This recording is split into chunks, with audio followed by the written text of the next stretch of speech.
My research project was on renewable energy, and an important first step of understanding renewable energy is really understanding what renewable energy is. And renewable energy is very unique in that it draws from an infinite power base. So you're never going to run out of sunlight or wind. It'll always be there no matter what. Unlike coal and natural gas, which as you use it, the resource becomes depleted. You aren't able to reuse coal multiple times. Once you burn it, it's burnt, and all the energy has been extracted from that.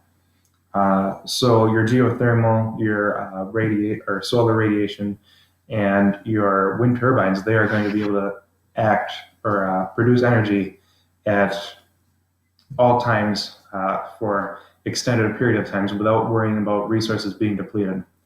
And one really important aspect of that is that we aren't worried about emitting CO2 or other gases from these energy productions.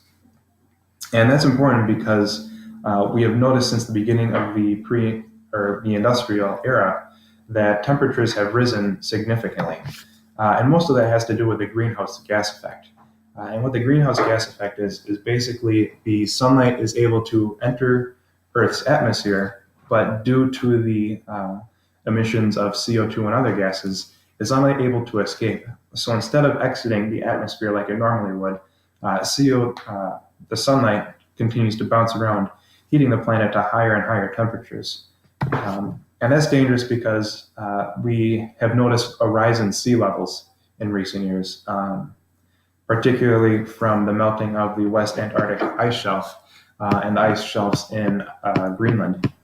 And as you can see here, the West Antarctic ice shelf is shown in purple because of the rise in temperature in those areas and how much the ice is actually melting.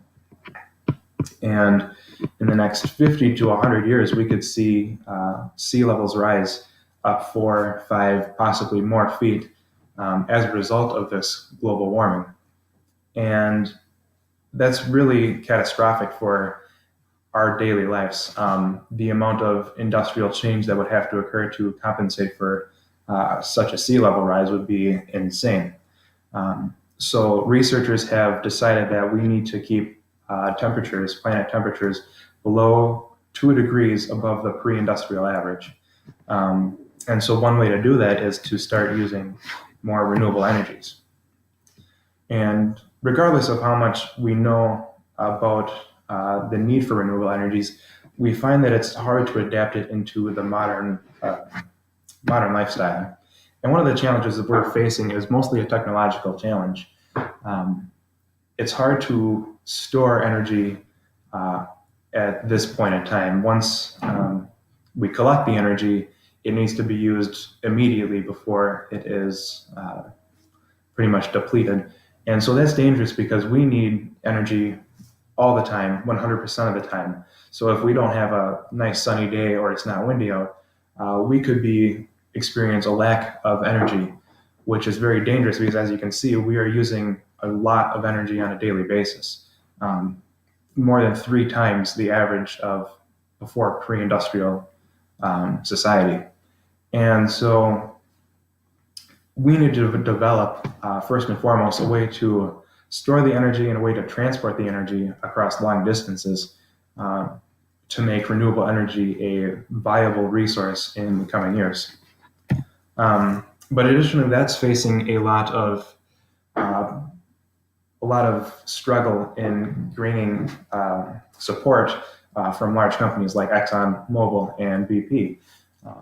A number of these companies have invested a lot of money into natural gas and oil, and so it doesn't make sense for them to try and change their platform, even though their own research has proven that we need to invest in these renewable resources.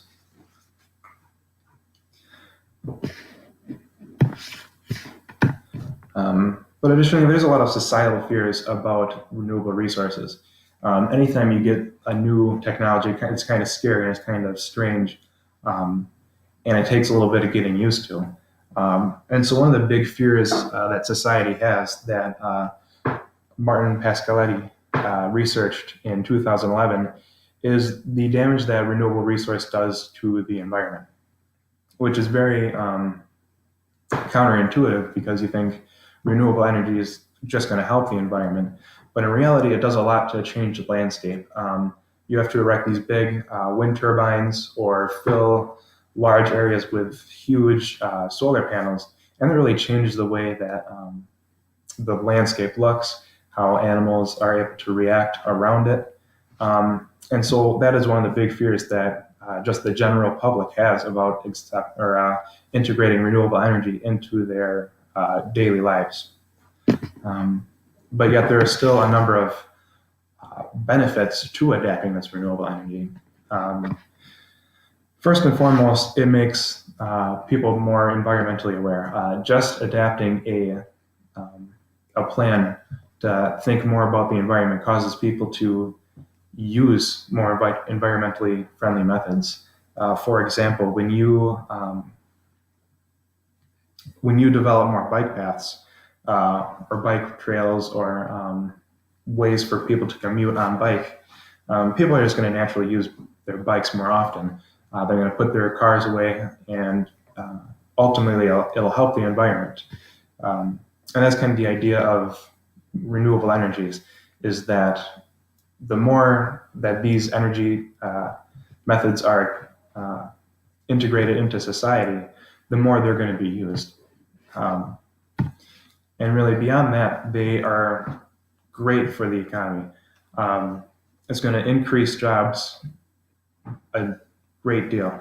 As you can see here, we have 7.7 million jobs in the renewable energy field in 2014 alone, and that has gone up recently.